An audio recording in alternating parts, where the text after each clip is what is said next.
Andito na tayo sa Pansiteria ni Edong. Back to back ang lutuan dito sa Pugon using mga kahoy. Wak na toy ay gagawin para sa atin ni Buboy.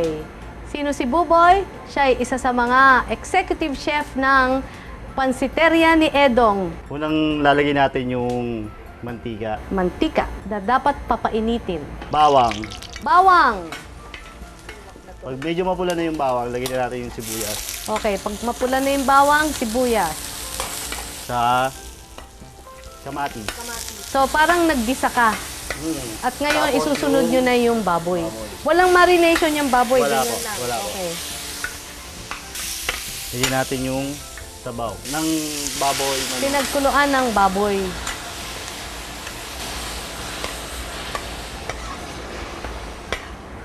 Tomato sauce.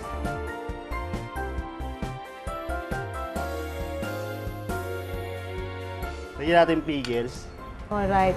Nilagay na yung pickles na talagang kilalang ingredient dito sa Marikina. Paborito yata ng Marikina pickles. Yung sausage. Ayun, talagang hindi dapat mawala yan sa wok na toy. Okay, Vienna.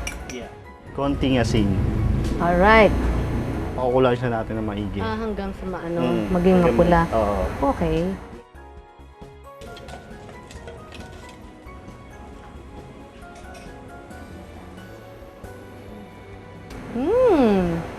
Malinamnam. Opo, lalagyan na natin yung bell pepper tsaka yung cheese. Talaga namang napaka-rich ng ulam na to, ng Marikina. Malambot na ba yung meat, yung baboy? Okay. Luto na yung pwede mo nang i-play. Isisilbi na natin sa ating mga Pinoy foodies. Wow! Buboy! Sarsa pa lang, sarap na. Ano pa yung mga kasama ng mga lahat na sangkap? Maraming salamat sa iyo, Buboy, sa iyong wak na toy. Akin na to.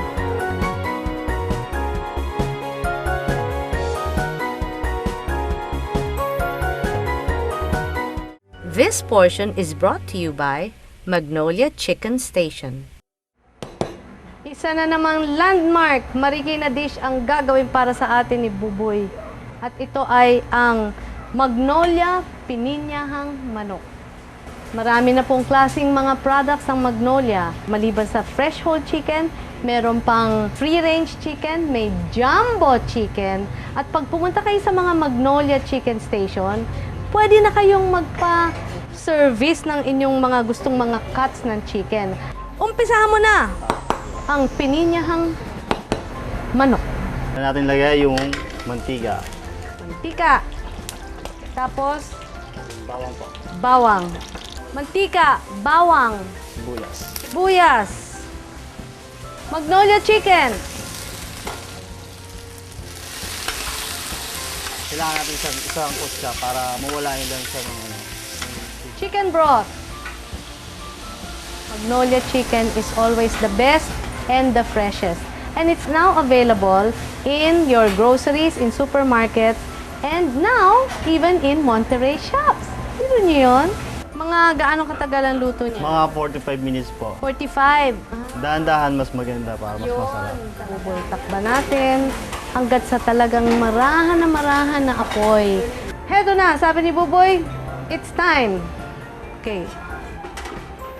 Yun, talaga naman. Tignan niyo. Nalagyan na natin yung Oo, pinya pinya. kasi malambot na siya. Okay.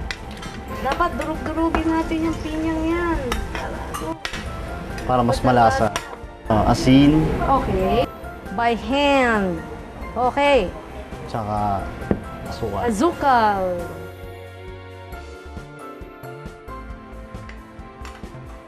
Ito na yung gatas.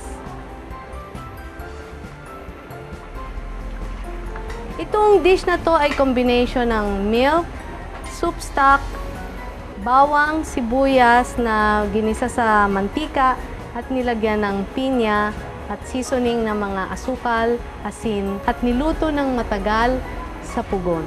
Ready na ba? Yan! Wow! Tikiman! Nam! Buboy, i-plating mo na yan.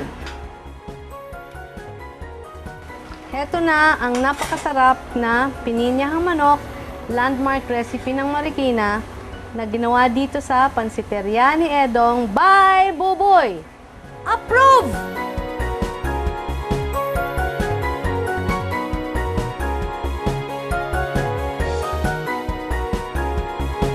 This portion was brought to you by Magnolia Chicken Station. Coming up next at the Pinoy Foodie.